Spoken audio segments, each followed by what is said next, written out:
Hello, everybody. Welcome back to This Podcast Takes Tokens. I am Deric, my brother Ryan. We're going to start off with our retro ramble, like we always do every week. Last week, I left you off with the question, what's a food that you absolutely love now, but younger you would have said was absolutely gross? I asked the question. I'll go first. Okay. For me, this came up whenever we were making dinner one night, and I thought, I probably wouldn't have liked it. I don't remember. I would have hated this as a kid. And that is Brussels sprouts. Brussels sprouts and asparagus, both of those. I make them now. I love them. But as a kid, I would have just been like, that's disgusting. I don't want anything to do with those. But now I make them. I got to say they're fantastic. A little bit of salt, pepper, honey. Yeah. Maybe some bacon in there or some nuts. That's good. Good stuff. Roast them up in the oven, the Brussels sprouts and the asparagus. I like it. So how about you? What's a food that you absolutely love now? It's the exact same thing. Really? That's exactly what I was thinking of. Yeah, except for the asparagus, because our Aunt Kathy always she raised me on asparagus. Like we would. Oh, okay. When I'd go hang out with her, there was like a couple patches of wild asparagus that her and our grandma June knew about. Yeah. And so she would. We'd always drive over there, like if it was in season, and we'd pick some. And she makes such good asparagus, and so I've always loved asparagus. But Brussels sprouts, I remember my mom would eat those nasty old things when I was a kid, and they would come in like those lean cuisine meals or whatever. Yeah, those aren't good. Those aren't good. It wasn't until what was I doing? I think at a restaurant somewhere they served them, and they were like grilled up, and they were seasoned, and I was like, "What is this?" So. Yeah, we make them quite a bit here. Our daughter still is kind of on the fence about them. She'll eat them, but she's not super wild about them. But our son loves them. And I've never thought about putting honey on them or like mixing them with some nuts and stuff like that. Like that. Yeah. I like them with just like a little bit of bacon, a little honey. Yeah. Just some honey on them. Yeah, salt, pepper. That's all. It doesn't take much. Roast them in the oven. Yeah. Yeah. I always cut them and put them cut side down. Yep. So that sears really good. Yeah. I quarter them sometimes. Oh, really? I'll quarter them up, and then I'll put some olive oil in the pan, and I'll fry them up. Yep. And then I'll salt and pepper them, and I'll put a little bit of garlic powder on them too. And they're so good. Yeah. They're so good. Yeah. I did them one time when we first got our new home. It's got natural gas plumbed in to the backyard. There's a little thing you can attach a grill to. So you have a natural gas grill. So I had to get a whole new grill, natural gas grill, to connect to it so I can grill in the backyard. And the grill came with this basket attachment on a motor. And you can put like potatoes in there and all sorts of stuff. So I did Brussels sprouts, left them whole, tossed them in olive oil with like some mustard powder and onion powder and garlic powder, and threw them in the basket and just let them roast on a rotating spigot. Those were some of the best I've ever had. Oh, they were really good. I bet. Yeah. But that's good stuff. Yeah. And it is. They'll serve them at work sometimes in the cafeteria, and they cook them like that. Like they grill them up, and they roast them and everything. And I always get them. They're always really good. Yeah. They did beans. What are they? Not green beans. Office, but the long, I don't know, Italian ones or whatever. They don't cut them up, and they would make them right there in like a saucepan with some sesame seeds and some sesame, or not sesame. What's it called again? Soy sauce. And toss them in that and cook them up. Those were really good. I like beans, always have. Yeah. But that version of them, I've tried to replicate at home, and I cannot nail it down. But I love it. It's really good. But yeah, it's funny, the things that we just didn't like growing up, but now it's like some of the favorite things. I think some of it is, you're not as an adventurous eater when you're a kid. But I also think it's how it's cooked for you. Like I was saying with Brussels sprouts, like mom having them out of a lean cuisine meal, they're just all microwaved and steamy and nasty, and Yeah, I discovered the Brussels sprouts myself while watching like Food Network, and saw them do that, and I was like, I'll try that. And because I saw the whole stalks at the grocery store, and that was just like really appealing to me, is the whole process of like cutting them off the stalk, and like I don't know.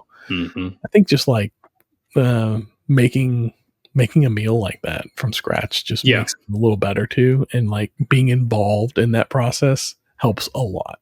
Yeah, because I know whenever we have the kids help us cook, they're more into what they're eating. Oh yeah, otherwise, yes.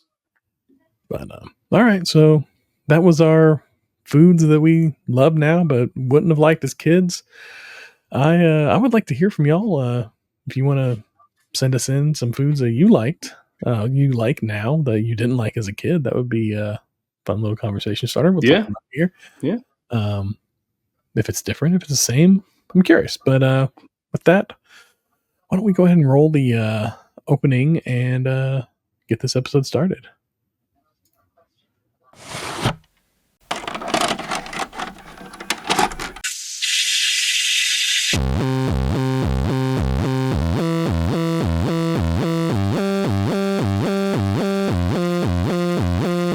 Your local video store card. A comic book in your back pocket. Games with no tutorials.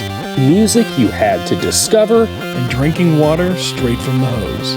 These are the things us millennials remember fondly. We are the Jennings brothers. Join us after the streetlights come on as we race our bikes from the top of the hill right down memory lane. Exchange those quarters, because this podcast takes tokens.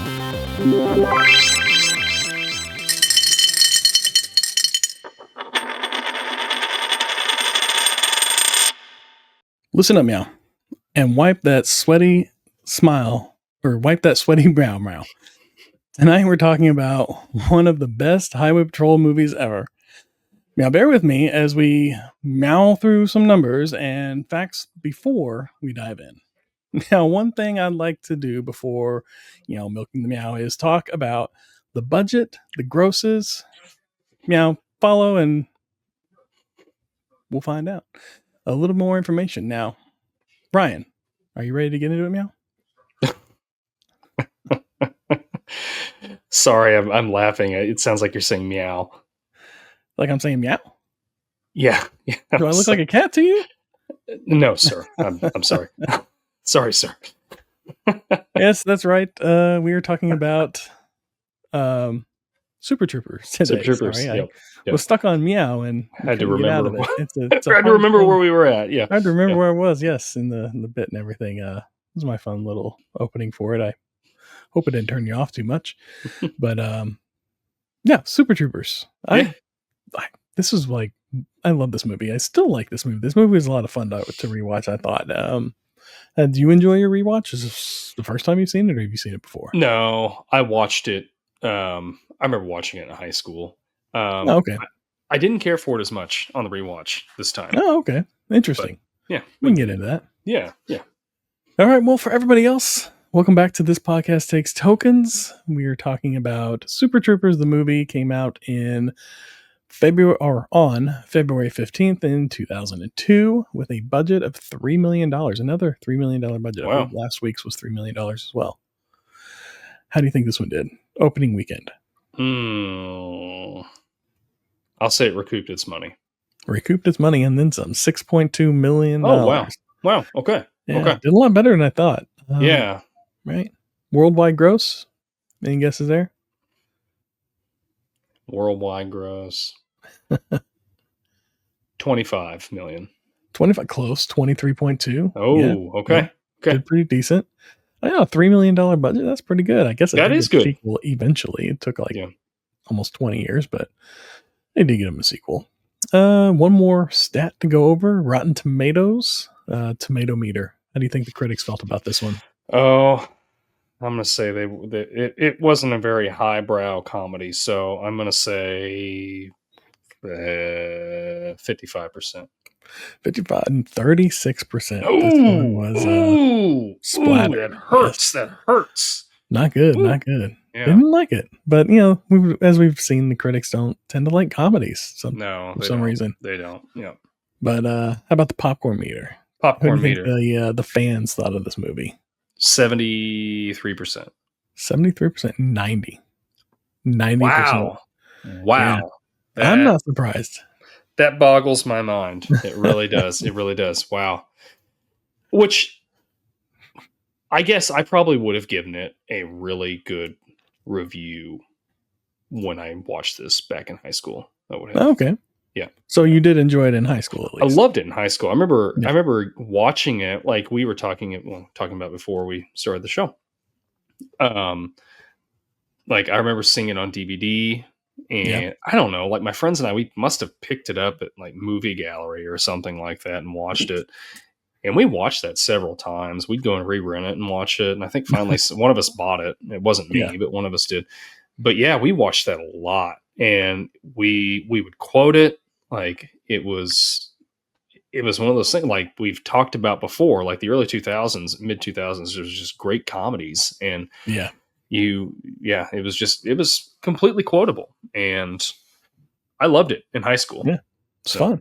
Yeah. A lot of fun. Yeah. Same way. Like I came across the DVD somehow, picked it up, watched it, loved it. And this was one of those movies that like every time I had somebody over who hadn't seen it, like for like the first year or so that I was like introduced to it, which was like right after it came out.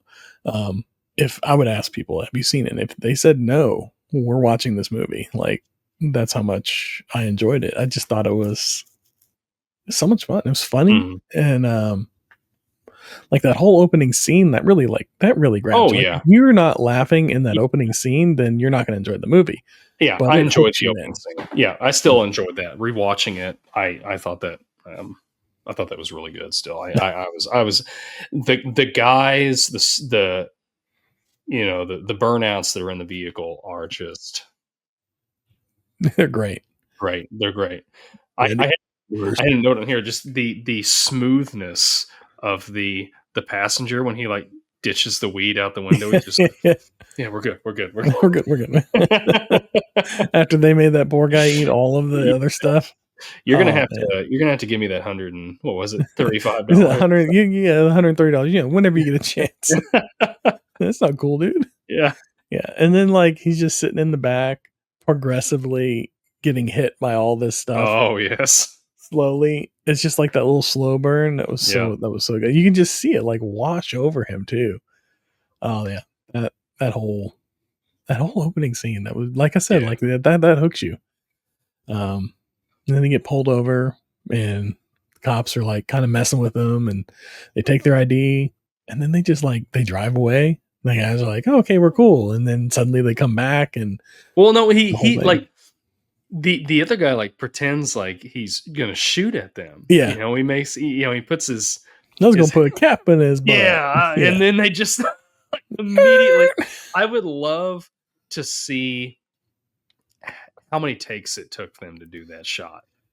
Oh, they had they had to have had like a little like either walkie-talkie system or something. Yeah. Or maybe he had like a live feed in the front of the cruiser or something. Maybe. Could see it with. Yeah. I imagine there had to be something like that, some sort of play, or it just like timed out perfectly. Like they were like, okay, at a certain point, do that.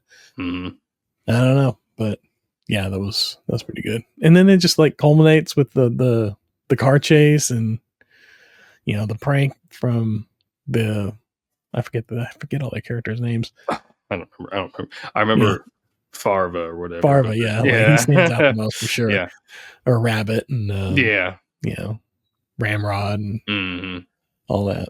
But and then do you boys like Mexico? This is a great way to cap off that scene. Yeah, for sure. Yeah. So that got to be one of the best opening scenes. I will say it right now, that is probably my favorite scene in the whole movie. But yeah, so you said that upon rewatch you didn't enjoy it as much. Let's get into that. What is it? What happened? It was, believe it or not, after I had said that I enjoyed waiting as much as I did in the rewatch, this movie like took that raunchiness and like upped it.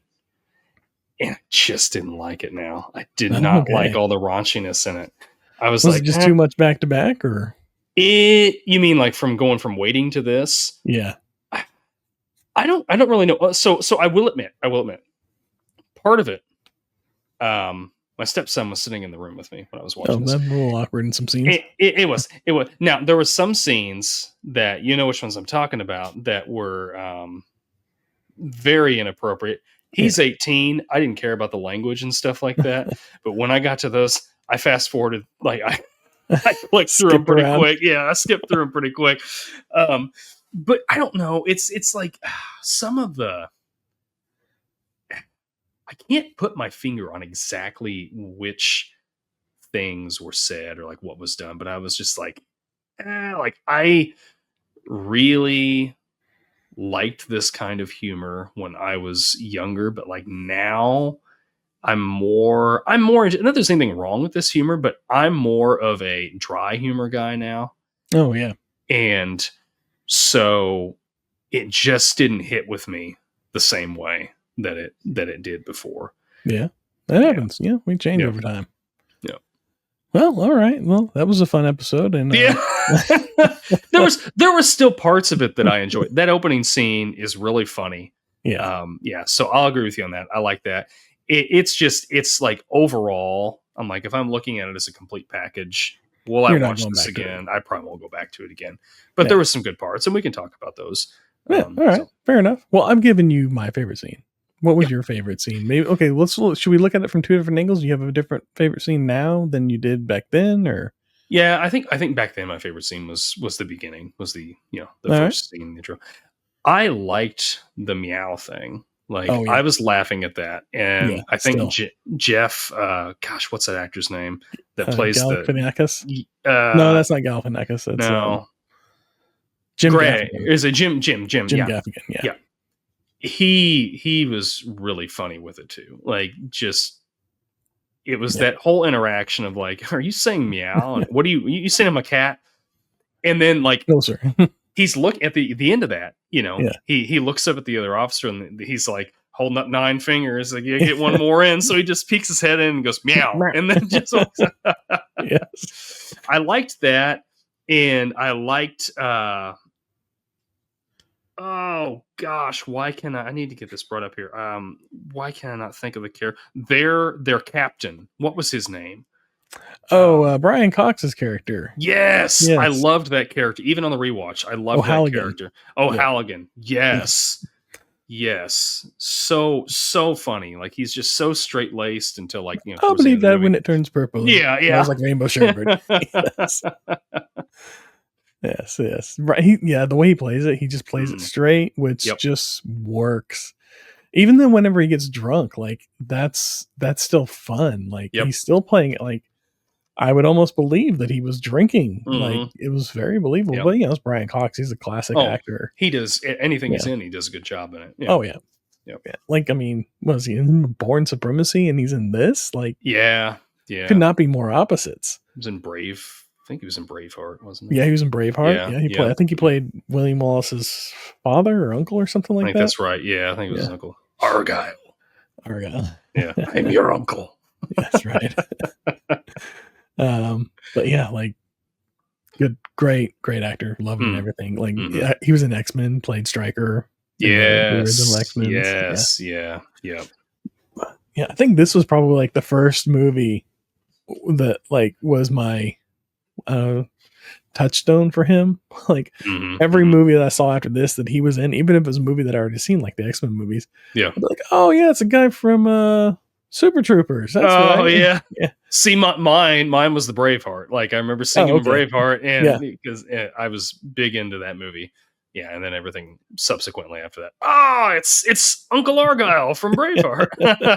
It's funny how that works out. It's just all about like whenever they click with you for whatever reason, and then forever they're that character.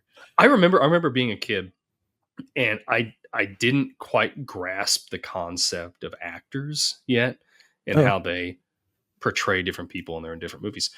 I thought for like a brief stint of time that these were the same characters, just in different time periods. Throughout. Well, I mean, to be fair, a lot of actors growing up, they all played the same character in just different movies. They didn't exhibit a whole lot of range. Yeah. Didn't have to, really. No. But we don't hear from most of them anymore. No. All right, so favorite one back then, and then you got favorite one now. You think was a Meow scene? Oh yeah. The games are fun, and then Farva finally gets on the road and he decides he wants to play a game too, and he's like, "Let's run up there and we'll call them chicken pluckers," and runs up to the car and screams it at the poor guy. Did you know those are his actual parents? Like the actor's actual parents? Are you serious? Yeah, oh my gosh. They got to do a cameo in it and everything. He's going to run up and he's going to say something inappropriate, but they didn't tell him what it was going to be. And so he runs up and he says that, and they were completely caught off. So their expressions are 100% genuine. Just genuine. They did not That's expect great. that. That's great. It's just funny. Like parents like that are great. They can be in on the joke. His character, I think, really is a standout character. I mean, even though he's a guy that nobody wants to be around. I don't want to be around this guy, but of all the characters, I feel like his is probably the most recognizable for people that have watched it, because I think, and it's in part because of how well, gosh, I can't remember that. I need to get Heffernan. Yes. Heffernan. How well he does with that character. He makes that character unlikable. And it's great. It's great. Yeah. And like every great workplace comedy needs the Farva or the Dwight from The Office, or we were watching Superstore last night. Dina from Superstore. Somebody that's technically proficient at the job, but isn't actually effective with the personnel, Yes. And it's like, it just reminds me of those, like the Dwights and the Dinas and stuff like that. Just that, like, God, you're annoying, but you're only there because you technically know the job better than anybody. Yeah. And that's it. Yeah. But yeah, I agree. He makes like the whole Dippin's burger thing where he's flipping out on the cook behind the counter. Yep. Let me get a double bacon cheeseburger. And the guy's like, all right, double bacon cheeseburger. It's for a cop. Oh, did you say that because you're going to spit in it now? Like the whole thing was just so much fun. Don't spit in the burger. Don't spit in the cop's burger. Roger, holding the spit. Yeah. I want a liter of cola. Like, he's up there like arguing with the guy, asking for a liter of cola. And he's like, I don't know what a liter of cola is. That was just a large, right? Like, he ends up with a large. Yes, that's like this. My cup here is a liter. Like that's a liter of root beer. Which I guess like that's part of the character though, is like that whole like you're gonna say it the way I want to hear it, not the way you think it should be, or whatever technicality is. Which is funny. It kind of goes against the character and their job where they are technically proficient and to the letter of the law. Like he's all about like the doing things by the book and the right way, and like these are the laws and the rules and so on and so forth. But then he's over there filling up with gas. And he's he's like almost a gallon short of a free hot dog, and he pumps a bunch of gas into the trash bag. And it's like the gas was $1.70 something a gallon. He pumped in over almost $2 worth of gas just to get like a free hot dog that probably cost the same amount, if not less, for the principle of it. I've seen this before though, right? Oh, really? I worked at a pharmacy one time where we had a secondary, so we had our primary provider of our medications that we would order from, and they'd send it. We had a secondary wholesaler that we would order stuff from if like something was unavailable from our primary one or whatever. Anytime I would order something off there, they would tell me, go ahead and order up to $100 to get the free shipping. And I'm like, this item's like $10. I don't need, right. We want the free shipping. You're wanting me to spend $90 for free shipping 10? Instead of just spending like the $10 for, overnight shipping. I've seen this before. I've seen it. So I get it. I completely get it. I guess I've done that before. Like, you're shopping on a website and they're like, if you hit $45, it's free shipping. You're at like 25, 30. You're like, I guess I could buy a couple more things. I don't need it right now, but maybe I'll need it later. Or this looks interesting, impulse buy. I guess that's them trying to get you to do the impulse buys at the grocery store. Sure. That's a little bit. Yeah. But no, I've never poured gasoline into a trash can though. No. I've not done that. I was waiting for it to catch fire or something. Right. Like I thought when he walked out, because there was parts of the movie I didn't remember. When he starts to walk out, I thought, Oh yeah, he's going to come out and the trash can's going to be on fire because some idiot threw a cigarette in there or something like that. Right. Yeah. I can see that. Yeah. So you said you watched it with your son. Do you remember what part seemed to make him laugh the most, or he seemed tickled the most by? Well, I say watch with him. He was in the room, his MacBook like most of the time. he was preoccupied. Fair Yeah. Fair enough. All right. So, yeah. Well, that's just how that goes. Yeah. I watched it by myself this time. And I didn't necessarily ask him if he wanted to watch it because I really didn't think it was I didn't think it'd be something I really would want to watch with him because of the inappropriate parts of it. But it's just him and I at the house. Well, that night it was because the girls were gone. So he just came in and he was chatting with me, and I had the movie going, and then he was just in there. And then when I got to those two parts, skip. Boy, I hit the fast forward button real quick. I don't know why they're arrested. Don't want to know why they're here now. Nope. All right. Fair enough. All right. Well, we've done favorite scene. Maybe best line. What's probably the best line you remember? Oh, it's what's his name again? Captain O'Hannigan. O'Hannigan. Yes. Okay. When he says, "I swear to God, I'll pistol whip the next guy that says shenanigans." Farva, what's the name of that restaurant you like with all the goofy stuff on the wall? Shenanigans? You mean shenanigans? Yes. That was mine too. So funny. It is. It's just a great little like setup, and then they're like, "Oh, here's a gun." You know, we saw it in the trailer and everything. Yeah.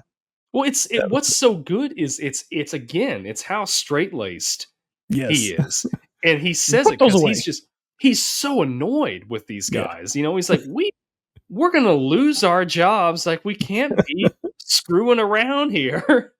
And there you guys are. And there they are. They're still screwing around. Oh man, what a lot of fun that must have been. Yeah. Well, I can't confirm this one. But it sounds about right. It's rumored that the restaurant in waiting was named for Farva's favorite restaurant in this movie, Shenanigans. Really? Okay. So that's what I've read. I can't find like a direct, like, you know, the director saying it or the writer saying it, but I found a few references. So I'm going to go with 60% true on this one. So if it is true, let's say that 60% is actually 100%. All right. Is this a shared universe then? I think it could be. Yeah. Have to be, right? I'll take it.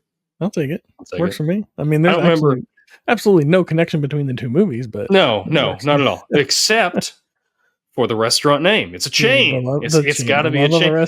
We know from watching Waiting that it's a chain of restaurants with a bunch of goofy stuff on the walls. Yep. Absolutely. But I don't think in Waiting that took place in Vermont. It was like no, that had to be somewhere in the Midwest. I think it was like, I don't know, maybe St. Louis area or something like that. Okay. I thought I looked it up, but I can't remember. Well, maybe Chicago area. Okay. Something like that. Yeah. Anyway. It felt very like Midwest. Oh yeah. Absolutely. You know, strip malls and all that fun stuff. Yeah. All right. Well, I don't know. Like, this is what more can you say about this movie other than like sitting here and like quote? I don't know. This one's like hard for me because this is one of those movies that I always watched with people and we talked about like during the movie, but it doesn't really have much connection to, because other than like other Broken Lizard movies, I haven't really seen these guys in much else. No. Although if you enjoyed Super Troopers and do want like I don't want to say late night TV friendly version of it, they did a series called Tacoma FD recently. It was like 2000. Yeah.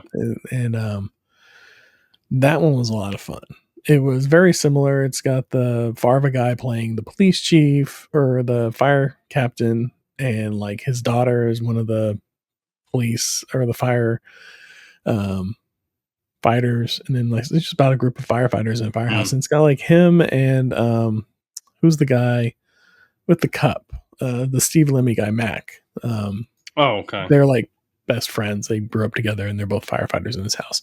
Okay. And that one's fun. We watched that one until I think COVID, it got canceled or something, or it may have just like went on hiatus and then it came back and we haven't watched anything new from it. But we watched the first couple seasons of it. It was pretty funny. It was, and it was on True TV, I think. So it wasn't like they were still like verbally getting into the same some of the same like shenanigans, if you will, but did not show as much. I think that's on like Hulu or something, or maybe it Netflix. Is. Yeah, it's on there. Yeah. Or Netflix. Yeah, one of those two. Because I saw it recently. But when I was watching this, I was just reminded the whole time of. Do you remember Reno 911? Oh yeah, I never really watched it. Okay, well that was one that my buddies and I watched quite a bit along with this and everything, and it was very reminiscent of that. Just some, just a bunch of screwball police officers, or they were for the sheriff's department in this one and Reno 911. But yeah, it's good. Yeah, it's reminiscent of this. That's the same bill. Yeah, I can see that. Yeah, but I'm wondering. Go ahead. No, I was gonna say, and that's got like a lot of people that went off and did like other things, like Wendy McCovey, or what's her name? She went off. She played the mom on the Goldbergs, and she was. I see her every once in a while pop up. She's funny. And then the main guy who always wore like the shorty shorts. Yes, do a bunch of stuff. He's done different things. Yep. Yeah, here and there. I see him pop up every once in a while. He's always funny. I always remember him though as the dealer with the identical hand twin from Friends. This is what he always reminds me of. But that's what I always think of him from first. Believe it or not, I've never really watched Friends too much. Oh, so yeah, no, my wife loves it. I've seen a few episodes when she's been watching it, but I'm one of those guys. You're one of the few. Yeah, there's Friends fans, and then there's the few of us that. Well, I think there's Friends fans and there's Seinfeld fans, and you're hardcore one or the other. It's like Beatles and Stones, like you're either a Beatles fan or was it Beatles and Elvis? You're either a Beatles fan or you're an Elvis Stones. Fan. It's Stones. Or is it Stones? Okay. Yeah, it's Stones. Yeah. So I feel like that's kind of like because you had the '90s sitcoms, and it was either you're a Friends fan or you're a Seinfeld fan. Yeah, and it's kind of what kind of comedy you're into at the time, and they're two different types of comedy. And then there's the Seinfeld fans. Yeah, that's us. That's us. Yeah, well, exactly. I interrupted you. What were you going to say? No, that's okay. We were talking about Reno 911 and them being sheriff's department or whatever, and it made me think back onto the movie, onto Super Troopers that we're talking about here.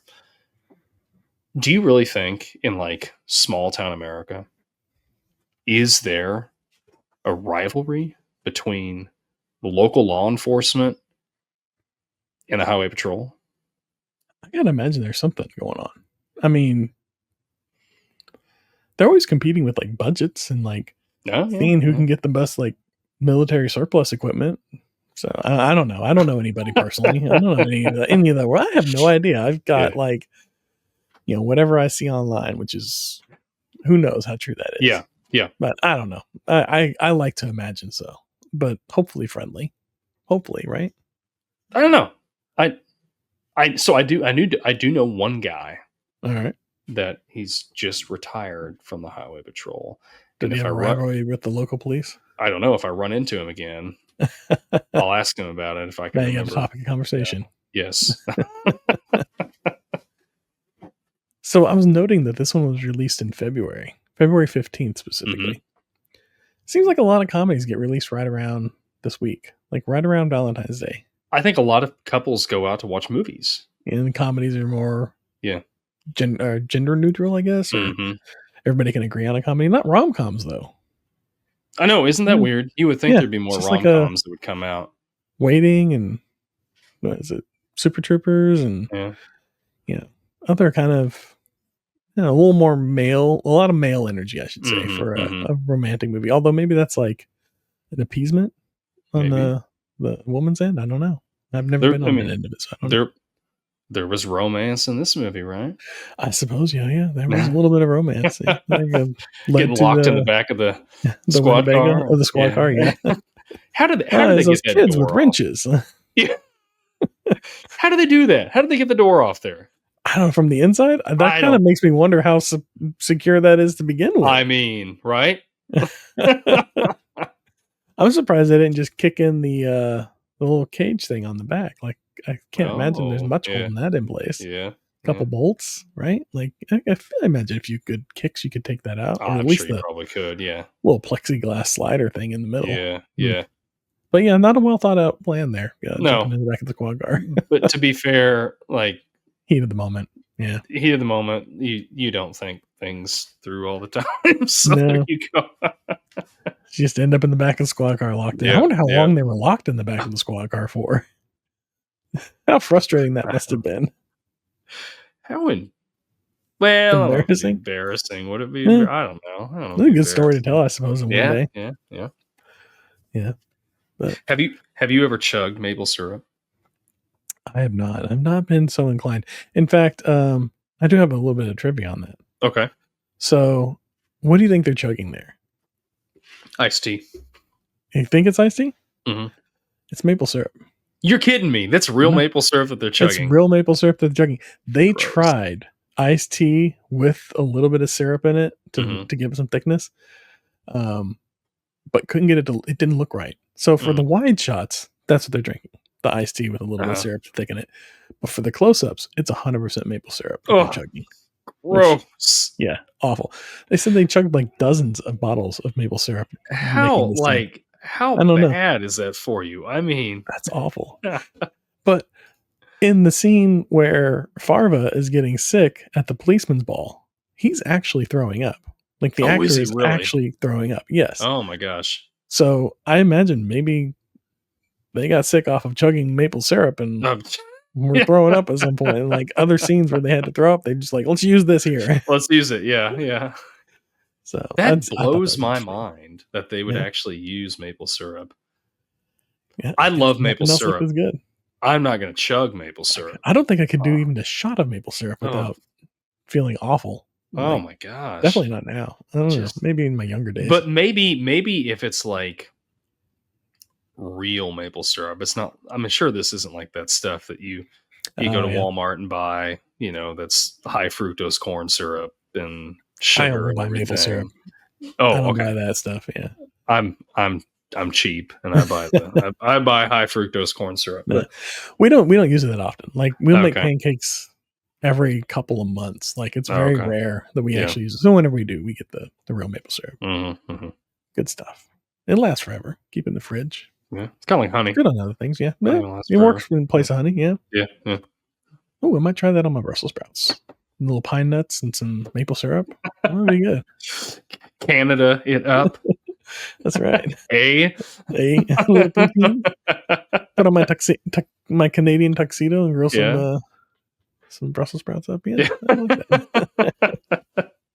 You ever worn a Canadian tuxedo? What is this Canadian tuxedo? You didn't catch that? Like in the scene where O'Hannigan's wearing, like, they were just getting shut down and they're all drinking, like, and they start to get drunk, right? O'Hannigan's wearing jeans, a denim button-up shirt, and a denim jacket. Oh, that's right. That's right. I've never. I've not. Jeans is all I've never had a denim button-down shirt. I've never had. I think I had a jean jacket whenever I was younger. Oh yeah, I had a jean jacket. I've worn denim on denim with jackets and jeans. I've just never. I've never had I figured like a Canadian tuxedo would have like a. I thought it was the scene you skipped. Well, yeah. I figured it'd be like a plaid shirt, like a black and red. It's a brawny tuxedo. Yeah. No, that's it's not the Canadian tuxedo. Fair enough.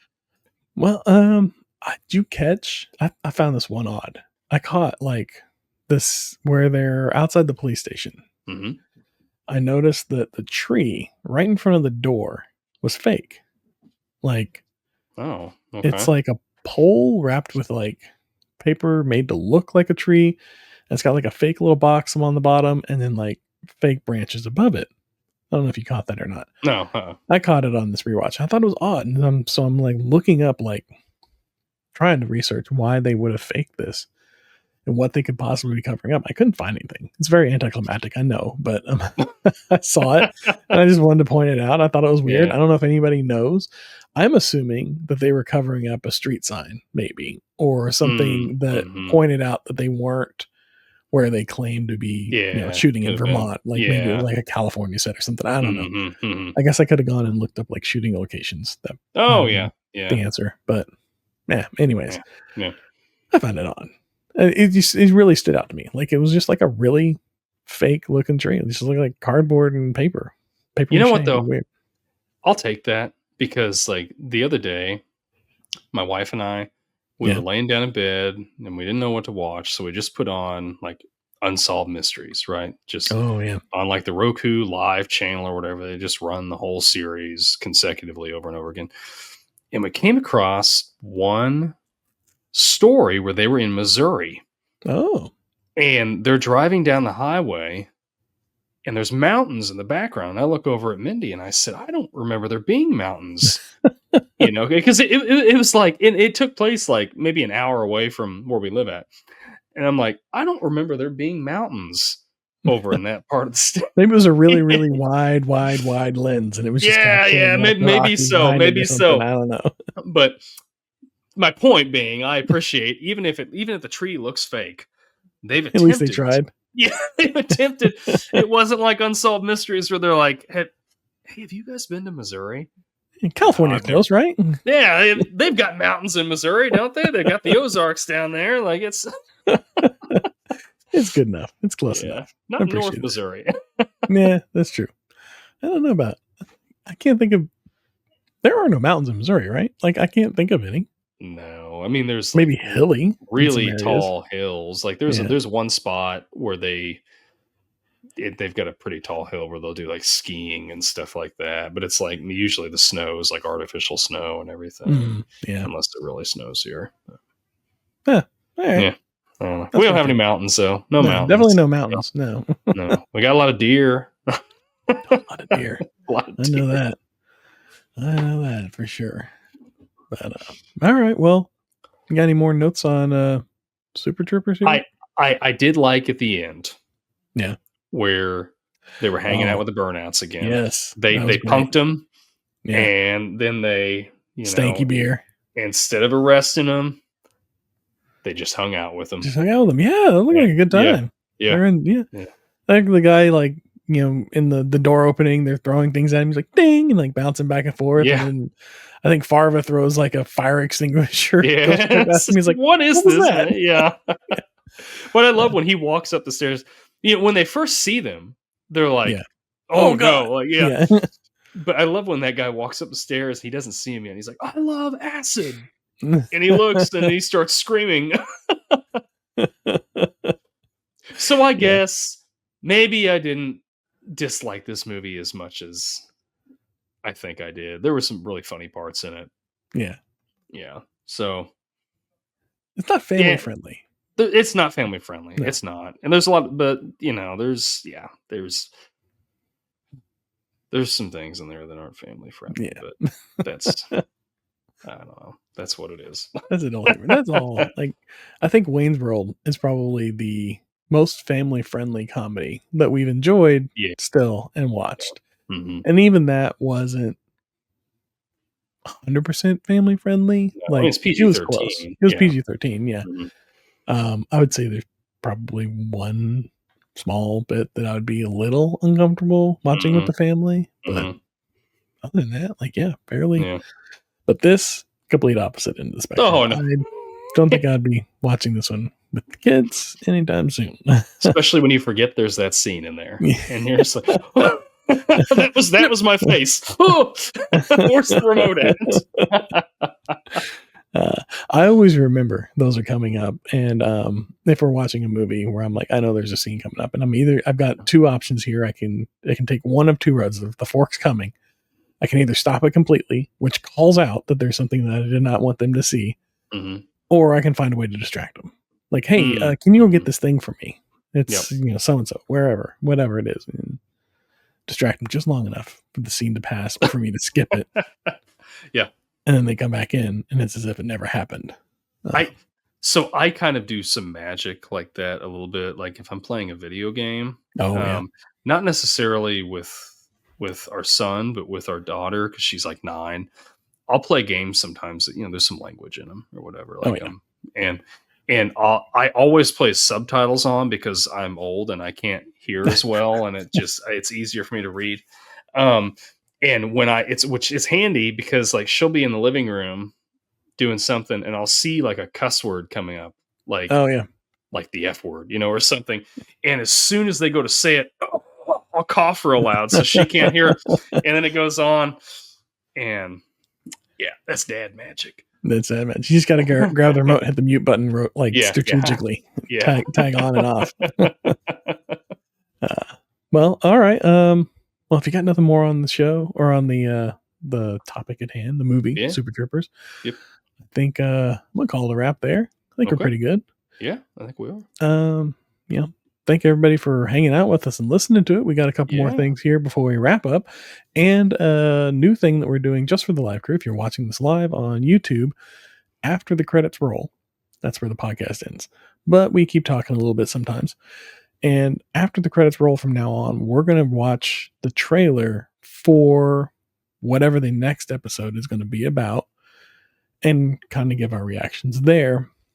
I feel like it'd be a little more fresh because we haven't actually watched the movie yet, to watch the trailer with those fresh eyes of not having seen the movie yet, and then kind of give us a little excitement to go back and watch the movie again, or, foreshadow a little disappointment coming. A little disappointment that might be coming down. Like, oh yeah, I remember this one now. Oh, we got to watch The Mask again. Who picked Son of the Mask? Yes. So if you stay tuned after our credits roll and you're watching live on YouTube, we will be doing that, and you'll get a little teaser. But before we get to that, we got stale popcorn. I went ahead and wrote mine down, so I'm gonna give you my stale popcorn for this week.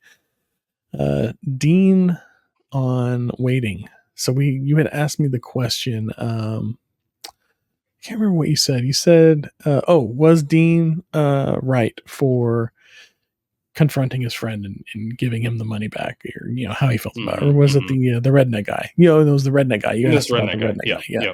Was he right for confronting him and giving him the tip back? I think Dean had to confront the redneck. I was thinking about this on the drive the other day. I think Dean had to confront the redneck with the bad tip, so that whenever his high school friend comes back later and gives him the big tip, he really feels it. He feels that flip. Yeah. He feels that, this is where I'm at now. This is what I'm seen as. And that inspires him. That's the nail in the coffin that sends him to quit his job and down his new trajectory. That's how he discovers his game, if you will. Yeah. No, I agree with you. I agree with you on that. Reiterate on that. Yeah. Yeah. I think that is it. I think it's a 2-punch thing. There's that. Yeah. And then when he goes in and he's like looking at Dan's office, and it's before Dan's in there, and he's like seeing all of his his community college diploma, which I'm not knocking that. I went to a community college. But like he sees all this stuff, and there's that, and then he's also seeing like what Dan is, and or like what Dan's become, and he's like, this is what I'm going to become. Yeah, between those two things. So I'd be curious though, because I know in Still Waiting, which maybe I've never seen that, maybe it might be fun to watch that sometime. I don't know. Maybe, yeah. I know obviously Dean's not in that. Ryan Reynolds isn't in that. I wonder. I'd be curious if because there's a couple characters from the original that are in there, if they address why they're gone.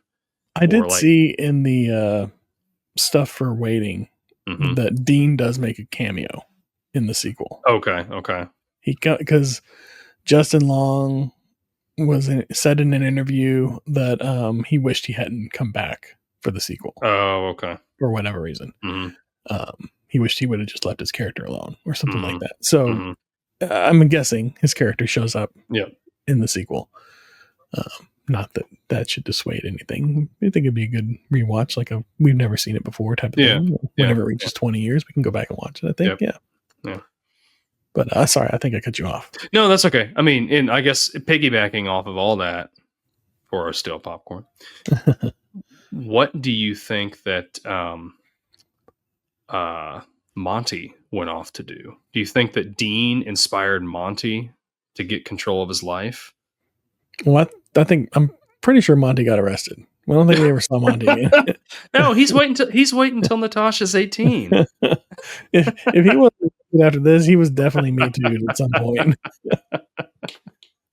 I don't think he had a happy ending. I tell you what, if anybody's getting arrested, it's Dan. Yeah. It's all illegal. Yeah. There's creepy and there's creepy. There's creepy. 23-year-old or whatever hitting on a 17-year-old. That's wrong. I'm not saying it's right. That's creepy. But you got a 40-some-year-old guy hitting on a 17-year-old. Yeah. That's like that guy. That's next level. That's why Dan's not in the sequel. That's why he's not in the sequel. That's why neither one of them are in. I think a lot of these folks got arrested. Yeah. Something they've got poor choices have led to even poorer choices. I don't know. All right. Well, did you have any stale popcorn, or was that your stale popcorn? That was my stale popcorn. I'm just piggybacking. Okay. I think, and I really think, I told you. I don't remember if we talked on the air or not. But like I had. I think about things. Oh, I put this as a stale popcorn, and I can't write it down at the time, then I forget about it. But I'm glad you brought that up because I'm pretty sure that's along the lines of what I was thinking. So, all right. Anyway, I don't know. Excellent. Well, glad we got that out of the way. Yeah.